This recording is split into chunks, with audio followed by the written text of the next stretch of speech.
Now, from a Monaghan perspective, the Under-20 Championship, of course, gets underway this weekend, Friday night, indeed, Paric Gratten Inniskeen. And it's a nice local derby to look forward to, as Cavan will be the visitors. I'm delighted to say I'm joined here, as you can see, by the Under-20 managers. That's David Mc Cague, of course, a member of the selector team as well with the Monaghan senior team. David, thanks very much for taking time out to have a chat with us here. I suppose first things first, if I can reflect back, just to mention about your senior connection there. An incredible weekend, Monaghan retaining that Division 1 status, all that went with it, the sunshine in St. Chearnock's Park, and even now midweek, there's still just such a buzz around the county from what happened over in St. Chearnock's Park. Yeah, Sean, I think you've captured it well there. It probably highlights again the value that we, as Monaghan GA people, put in Division 1 status. You could see the elation from our own supporters and our own people after the game that we had managed to secure it for another year. Maybe there are other counties around the country that don't put the same value on it, but it's something we cherish and we value. And I think that the effort and commitment that players put into retaining it is to be commended on behalf of our people and supporters. And I think that effort was repaid with a big result on Sunday. And then, of course, other results went our way as well. So we're glad to be back in Division 1 for 2023. There's no doubt about that. And I suppose the value, as you noted there, David, that's reflective when you look back down, and I'm thinking right down into development squads that are underway at the moment, into minors, into where you're involved in under-20s. Everybody wants to be involved with the county setup at the moment, and the players are thriving from underage and club to get to be part of it. Yeah, you're right, and I think as we as a society emerge from the difficulties of COVID, I think the sense of belonging and connection that people feel to their county teams, whether that be as a player, as a coach, as a supporter, as a follower, I think again we're starting to realise the importance of that, and it is fantastic. I've been Cloughan quite a bit, and to see the work that's going on at development squad level and the effort that people are putting in there, and I suppose the enjoyment and connection that young people are getting from being part of those squads. People from other clubs and other schools. Sure, it's fantastic for the well-being and for the health of our young people. So I say, long may that continue. Yeah, it's often mentioned, and I know it irks a lot of people about Monaghan punching above their own weight. But as you say, when you see what's set up in Cloughan, and Paul O'Connor, in fairness, always takes immense credit for the work that he does with development squads and stuff like that. It's not necessarily punching above your own weight. It's getting the most out of what you have. Yeah, again, it's a phrase that's been commonly used in the art of Monaghan GA, but I think if we take it straight to the boxing analogy, nobody's allowed to punch at their own weight. If you try punching at your own weight, you get knocked out. I think our Division 1 status is secured there for a 9th year in a row. So I think it's very obvious that is our weight, that is our division, that's where we belong. And like I say, our record speaks to that, our results speak to that, albeit by the skin of our teeth over the last couple of years. But at the same time, we are surviving at that level, at that weight, and we've landed a few big blows over the last few years in it. So I think I would totally dispute that phrase in this regard, that we don't belong there. Yeah, of course, and as you say, we've proven it there, 9th consecutive year, and I say just the buzz that's just around the county on the back of that, and I suppose the whole drama that was associated with it. Could be more drama maybe in Paric Gratten Inniskeen on Friday night.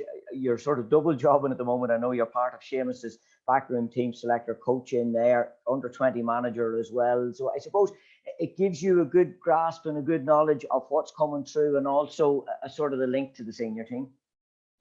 Absolutely, I suppose there's value in that for me as an under-20 manager. There's value in it for Seamus as a senior manager, but I think there's particular value in it for players as well, and players who are, I suppose, involved in both squads. That there's a connection there, but also for the under-20 players as well. That there's a definite gateway into the senior panel. And again, I've had conversations with Seamus on occasion this year with young fellas who are going really, really well and showing great potential and promise with the under-20 squad. So they're very much on his radar, on the senior team manager's radar as well. And look, you're always looking to evolve your team and strengthen your team at senior level. And the under-20 grade it's the last step in the development ladder, if you like. And you mentioned Paul O'Connor's work. I view the under-20 squad as a development squad as well, because the whole system is set up to, I suppose, regenerate and continue to regenerate our senior team. And I think it's a good link for players to have that crossover between senior team management and under-20 management. Now, it does put a strain on people's time. But again, if you value the work that you do enough, you'll find time for to do it. Yeah, of course, and I suppose it's the fact that you're doubling up on your time both with the senior team and on the under-20 team as well. But you're probably crossing over and working with a lot of the guys all the time anyway. So in fairness, the work you're doing with them at senior, will you know they're getting the balance of that at under 20 and vice versa? That's right, yeah. And again, from I suppose a sustainability point of view as well, a lot of what I have learned from working with Seamus and Donny Buckley and Vinnie Corey and Liam Sheedy this year, we're trying to take the same approach into the under-20 squad as well. So again, if players do progress and deliver on the potential as senior players, then a lot of the systems, language that we're using, coaching methodology we're using will transfer directly into the senior squad as well. So there's that benefit to it as well. Yeah, there's, as you noted, a pathway there. It's interesting that you noted that there was a senior under-20s. You were involved in the Philly McGuinness tournament, obviously, this year, and I seen you on one of the nights, and it was the one thing I remarked. It's just like watching the senior team in regards to tactically how you worked, how players moved about, and I suppose that's the idea, that you're stepping just easily from one into the other.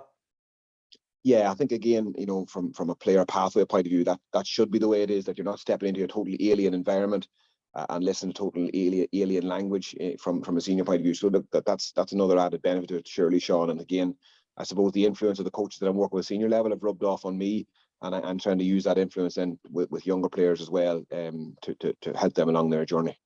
It's probably a narrow window of competition you get with the under-20s. As I noted there, you had the Philly McGuinness tournament.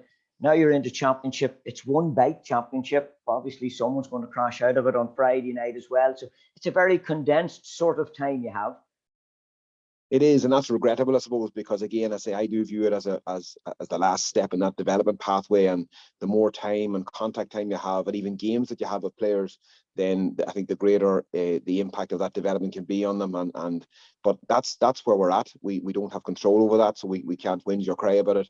But it would be fantastic to have a long season, a proper season with them.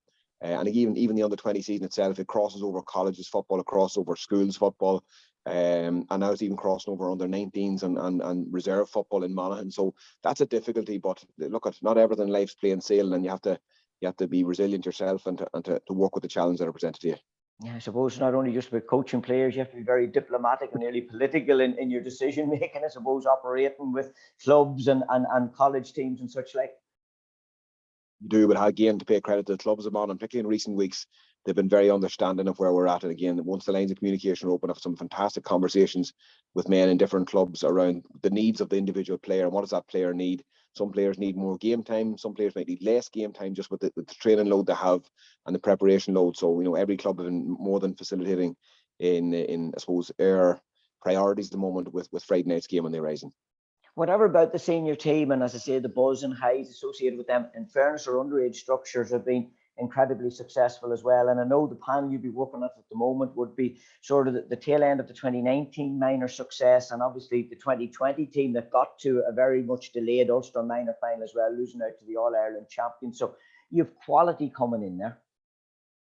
You have, yeah. The one thing I would say to that, Sean, is there's a big gap between a 17-year-old and a 20-year-old. And an awful lot of, life experience can happen in the interim, and fellas can go on different paths. Football can take on less of a priority, it can take on more of a priority. And I suppose they're transitioning from post-primary school at that point into third level, or maybe the world of work. So it's a very much a turbulent time of the year, or time of their lives for these young people, and then throw in COVID into the mix as well. It just things don't naturally progress. That if you're a good minor, you may not make a good under-20 and a good senior player, because say there's all sorts of varying factors that are at play there. So there's been a variety in the type of player that we have now on the 20 level. Some of them played a lot of underage football, some of them played none actually. So again, there's that variety, and I suppose that's just the natural evolution of young people themselves and footballers as well.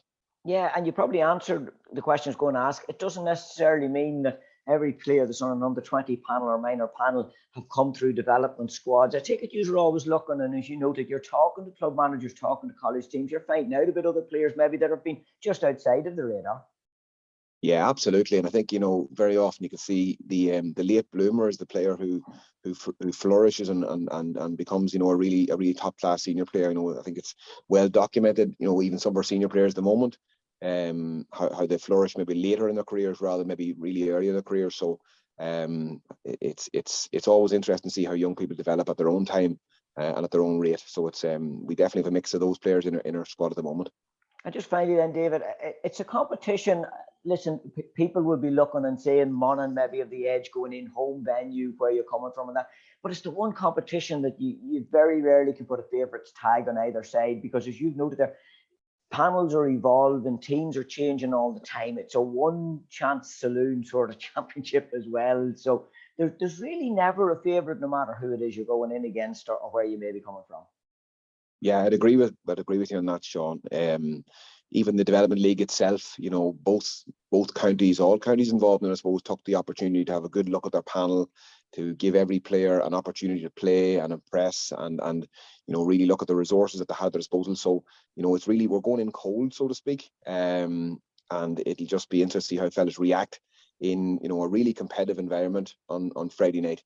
And Cavan are the same. They'll be looking at us in, you know, a local derby as well, as you said. And I think any of the results between Monaghan and Cavan teams, whether it be on the 17 level, on the 20 level, or even senior level over the last 7 or 8 years, or even back 10 years, there's been a kick of the ball between them in each of the games. And I expect Friday night to be no different.